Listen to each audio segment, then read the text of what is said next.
अभी इतना ही मालूम है सेपरेट डेवलपमेंट है क्या, सेपरेट डेवलपमेंट है क्या, ये मालूम नहीं है पढ़े लिखे लोगों को। सेपरेट डेवलपमेंट क्या है? अगर शेड्यूल कास्ट का चुनाव क्षेत्र होगा तो शेड्यूल कास्ट के ही वोटर होंगे और शेड्यूल कास्ट के ही कैंडिडेट होंगे।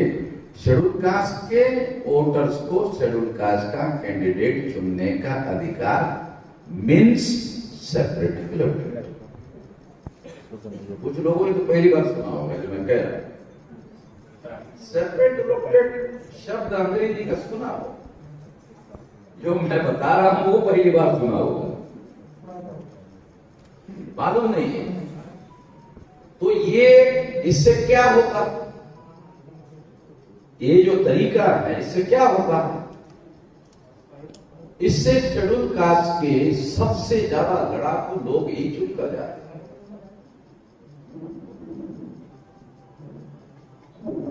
शेड्यूल कास्ट के लड़ाकू लोग चुन कर जाते, शेड्यूल ट्राइब के लड़ाकू लोग चुन कर जाते।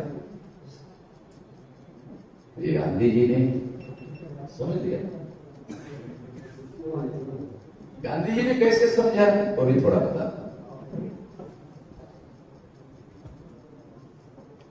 गांधी जी की बात बाबा साहब आंबेडकर मान ले, सारा मामला खत्म हो जाए, हमारे लोग गुलाम हो जाएंगे।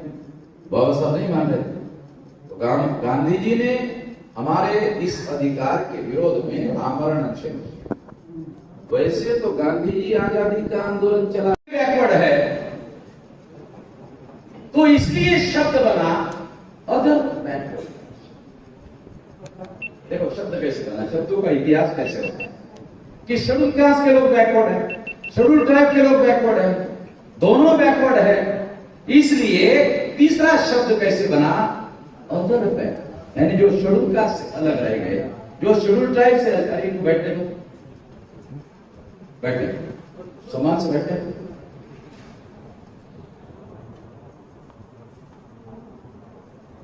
तो शब्द बना अदर बैकवर्ड।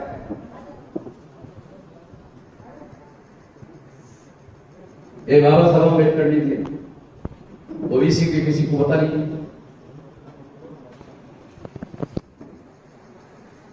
बाबा साहब अम्बेडकर तो इस बात को अलग मानते ही नहीं थे, तो उन्होंने बाबा ज्योतिराव फुले को अपना गुरु माना, वो उससे तो अलग मानते ही नहीं थे, ये हमारे लोग मानते।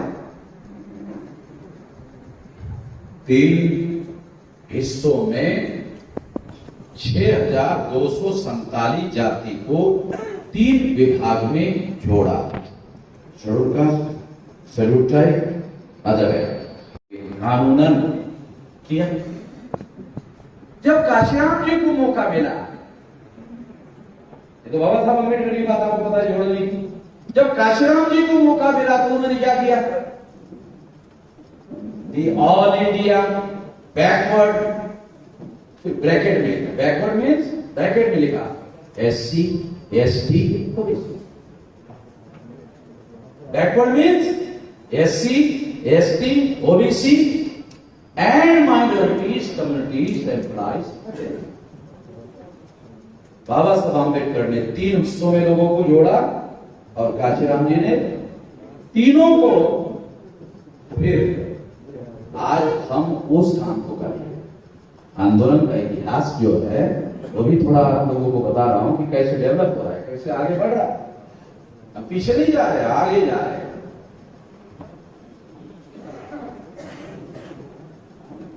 मैं 18 साल 3-4 महीने रहा होगा तब से कर रहा हूं। पाटिल नाम का डिपार्टमेंट में कार्य करता था, वो मुझे डिपार्टमेंटल ट्रेनिंग देता था। 6 महीने का ट्रेनिंग था। वो वांगसे पर कार्य करता था, मुझे तो मालूम नहीं। तो क्या करता था, वो शाम को 6 बजे तक मुझे सरकार का ट्रेनिंग देता था, काम कैसे करना। और 6 बजे के बाद वांगसे मिलेगी गोल्ड ट्रेनिंग, यानी सेंट्रल गवर्नमेंट का भी ट्रेनिंग देता था और वांगसे का भी ट्रेनिंग देता था। तो 18 साल 3-4 महीने के समय में फिर मैं यहाँ जुड़ गया। तब से लेकर अब मेरी उम्र 65 साल की, 47 साल।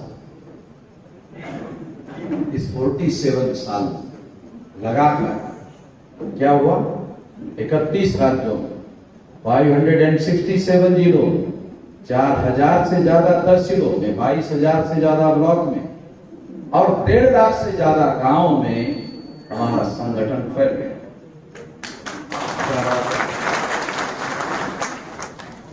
विशाल फैल गया। आप में से कुछ लोगों को ऐसा लगता होगा, मामून में इस्लाम भी फेंक रहा है, ये नरेंद्र मोदी फेंकता है, नरेंद्र मोदी फेंकता है, मामून में इस्लाम भी फेंक रहा है, ऐसा कुछ लोगों को लगता हो। तो सबूत के तौर पर आपको बताया, आगे निकल, बगैर सबूत के कोई बात बोलने का आदि नहीं।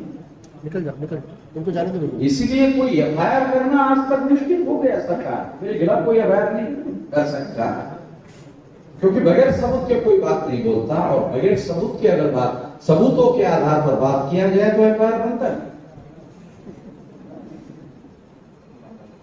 सबूत देता। इतना बड़ा विशाल संगठन हमने बनाया, तो इस संगठन के आधार पर 5 मार्च 2019 को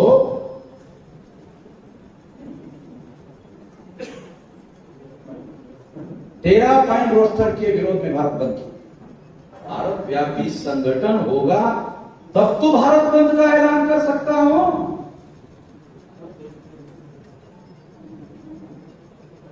अगर भारत व्यापी संगठन ही नहीं होगा तो भारत बंद कैसे करूंगा? भारत बंद का ऐलान किया गया, भारत बंद हुआ, बड़े पैमाने पर भारत बंद हुआ, और भारत बंद होने के बाद नरेंद्र मोदी को संसद में संविधान संशोधन करना पड़ा। आप जानते हो नरेंद्र मोदी कितना अकड़ू आदमी, अकड़ू समझते हो? अकड़ू पकड़ने वाला। हमारे देहात में, गांव में एक कहावत है, गांव में देहात में, मरा हुआ आदमी बहुत पकड़ता है, मालूम है तो? मरा हुआ आदमी बहुत पकड़ता है। तो गांव देहात में क्या बोलते हैं कि सीढ़ी पर उठाने के पहले उसको खींचना। क्यों? नहीं तो सीढ़ी पर बांधने के बाद ऐसा खड़ा होना होगा, तो इसलिए नरम रहना चाहिए, इसलिए खीर लगा। गांव में मरा हुआ आदमी बहुत अकड़ता है, इसलिए उसको घी लगाते हैं। जिसको घी लगाते हैं उसको जिंदगी में घी खाने को मिला कि नहीं पता नहीं है, कोई रिकॉर्ड रहेगा तो नहीं है, मगर मरने के बाद वो अकड़े नहीं, इसलिए उसको घी लगाया जाता है। तो नरेंद्र मोदी बहुत अकड़ता है, बहुत अकड़ने वाला, सारे सीधा किया, ऐसा सीधा किया, और भारत बंद करने से सीधा किया, और संसद में संविधान संशोधन करके 200 पॉइंट रोस्टर का कानून बनवाया। अरे ये तो डॉक्यूमेंट्री एविडेंस है, तो देखने वाली बात नहीं है ना। तो संविधान संशोधन कोई बच्चों का खेल है? मंत्रिमंडल में रेजोल्यूशन पास किया नहीं कह रहा हूं, संविधान में संशोधन किया ये कह रहा हूं।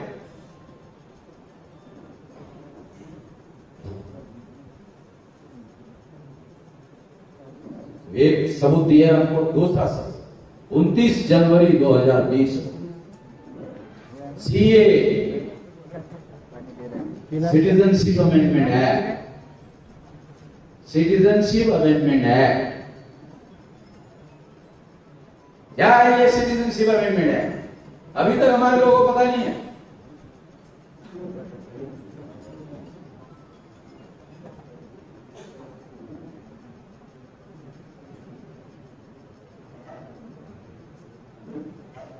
छोटे लेवल पर ये क्या है थोड़ा बता।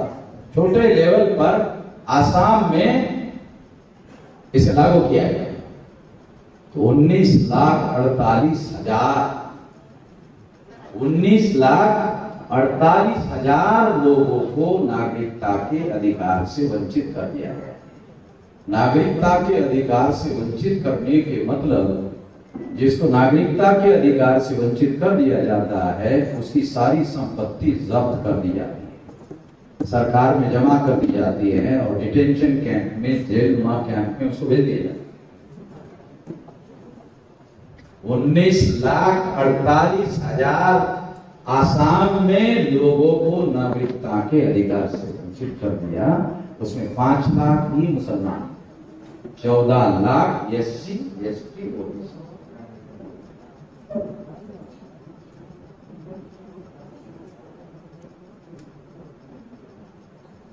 तो वहां के SC, ST, OBC के लोगों ने हमारे वामसिक के लोगों से संपर्क किया, क्या हमारी मदद करो।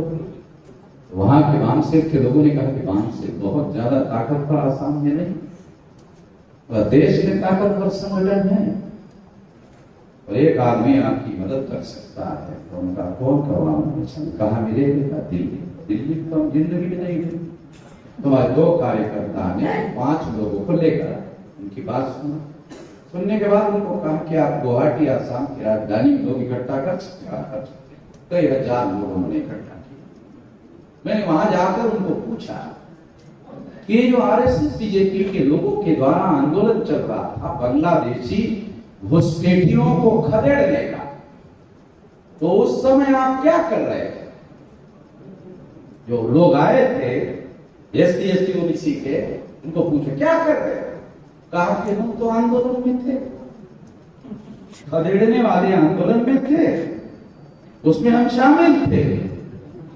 अच्छा, फिर दूसरा पूछा कि आपकी मांग मंजूर हो गई? कहा तो आप आंदोलन में शामिल थे, आपकी मांग मंजूर हो गई, तो आपकी क्या समस्या है? आपको कुछ होना चाहिए, आपकी क्या समस्या है?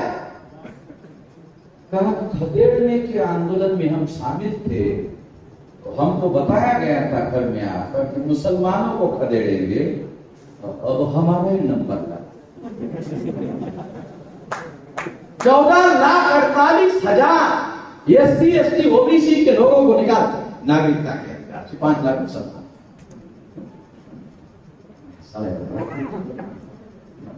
बड़ा गंभीर मामला, बहुत क्रिटिकल है। तो क्या करें? मैंने कहा इस पर तो मुझे बहुत सोचना पड़ेगा क्योंकि बहुत गंभीर मामला है।